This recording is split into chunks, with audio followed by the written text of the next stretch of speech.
My husband and I purchased our home in 2017 for $304,000.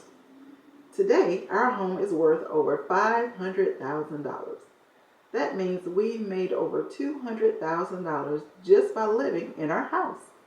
That is a major reason why you buy a home. Now, let's talk about how to do it.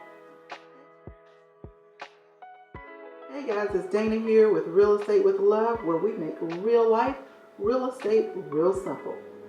Now, buying a home is a major decision, and I know it can be scary, but it's one of the most important financial decisions you'll ever make for yourself and or your family. So it's really great that you're taking this step to find out how to get that done. Now that you've made this decision, here are 6 steps to getting it done. Step 1. Determine exactly how you are going to pay for this house. Most real estate agents are not even going to show you property until they know how you're going to pay for it. They're not going to waste the seller's time, their time, not to mention their gas, or your time showing you properties if they aren't sure that you're able to complete the purchase. In addition to that, they're not going to take you, a stranger, into someone else's home unless they know you're serious about making a purchase.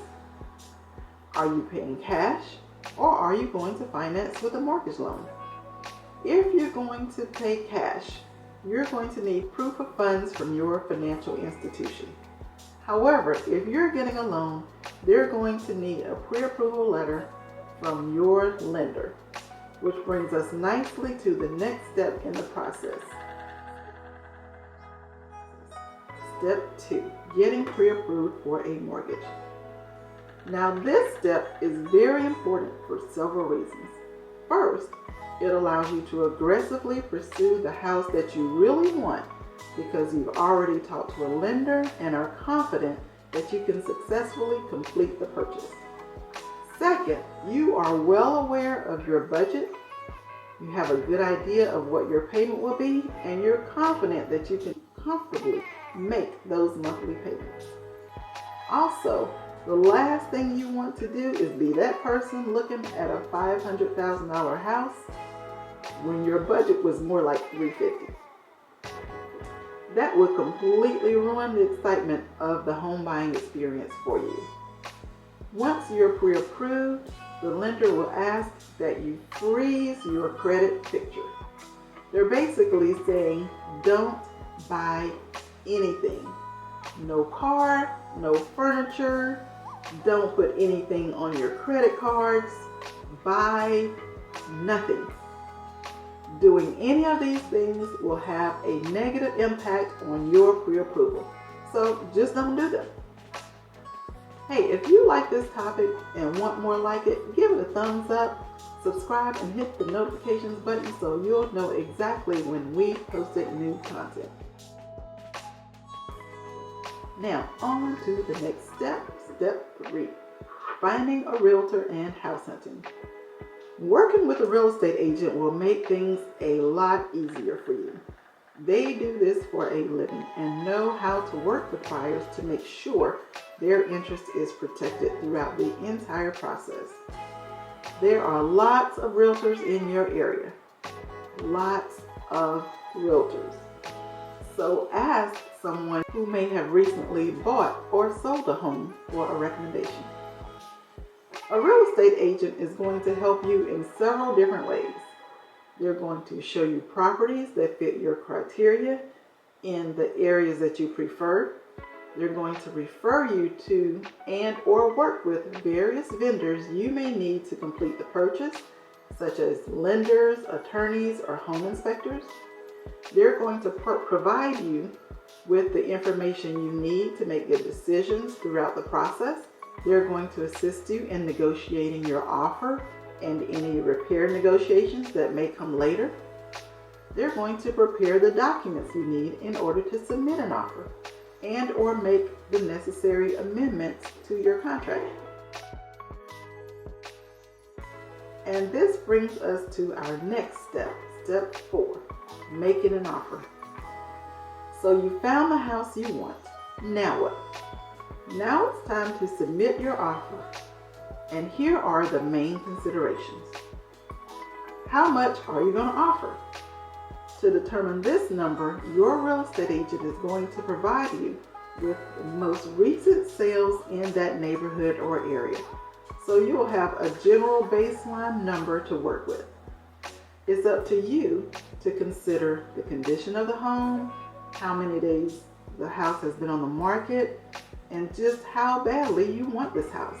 And then come up with a number that you're comfortable with. Unless we're in a crazy real estate market, and we've all seen those, generally speaking, prices are negotiable. And in my experience, most buyers are going to offer a little less than the asking price to begin negotiations.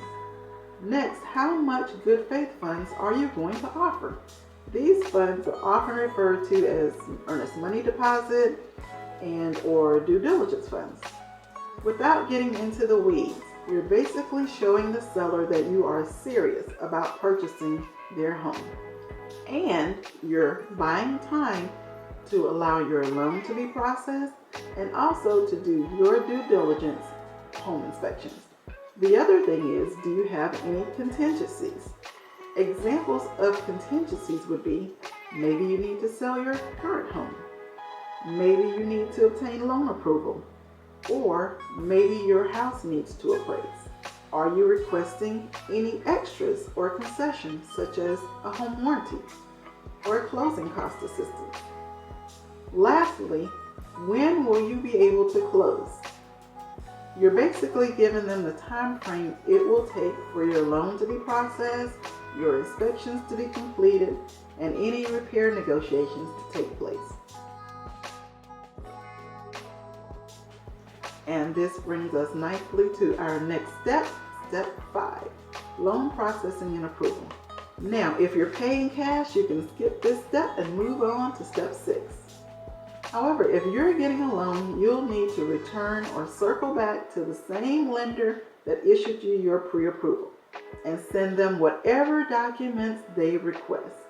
In most cases, you've already provided them with 2 years tax returns, 1 month of pay stubs, and bank statements during the pre-approval stage. Now that you're under contract with the home, they may need you to update the original documents or ask for other things such as fees to pay for an appraisal. Whatever it is, be sure you give it to them as soon as possible, even if they ask for it more than once, which they probably will. During this time, the lender will also be verifying things like your employment and updating your credit report and banking information. They will also be ordering an appraisal, and the house needs to appraise for at least what you're paying for it. Otherwise, the seller may ask you to pay the difference, or you can ask the seller to reduce the price to the appraised value.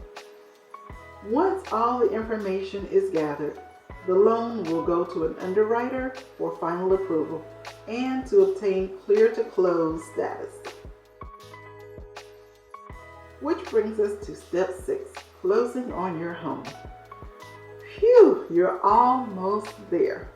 Whether you're paying cash or a loan, the closing attorney and your real estate agent will review what's called a settlement statement or closing disclosure with you and have you sign.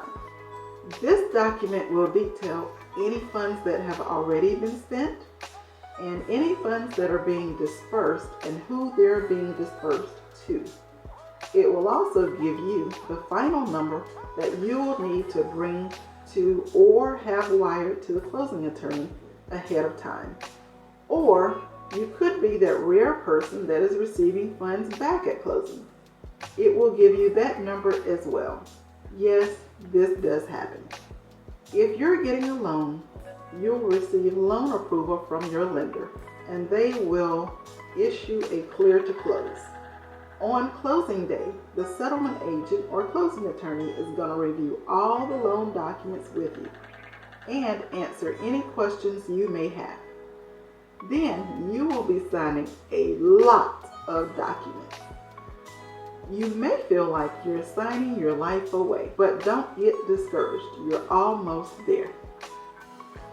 After you sign all of your closing documents, the deed will need to be recorded at your county's Register of Deeds office.